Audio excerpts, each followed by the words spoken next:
নির্বাচনের ব্যাপারে আমাদের আলোচনা হয়েছে যে আমাদের প্রস্তুতি আমরা ডিসেম্বরের ভিতরে শেষ করতে চাই। সমাজে অপরাধ প্রবণতা দিন দিন বৃদ্ধি পাচ্ছে। কোনো দলেরই হোক না কেন, কোনো রাজনৈতিক অথবা অন্য কোনো পরিচয়ে কাউকে ছাড় দেওয়া হচ্ছে না এবং ভবিষ্যতেও দেওয়া হবে না। কোনো অপরাধীকে পুলিশ প্রশ্রয় দিবে না।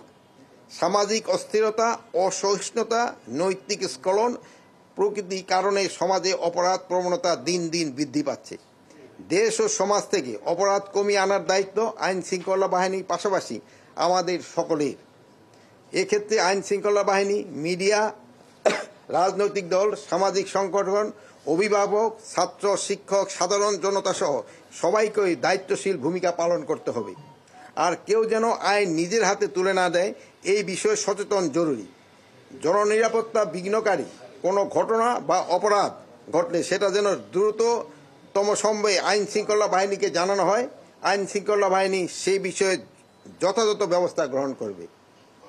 খুন, চুরি, ডাকাতি, চাঁদাবাজি, ছিনতাই, সন্ত্রাস, অপহরণ, নারী নির্যাতন, মব সহিংসতা, মাদক চোরাচালান সহ সব ধরনের অপরাধমূলক কর্মকাণ্ডে বিরুদ্ধে আইন শৃঙ্খলা বাহিনী নিয়মিতভাবে অভিযান পরিচালনা করছে এবং করবে।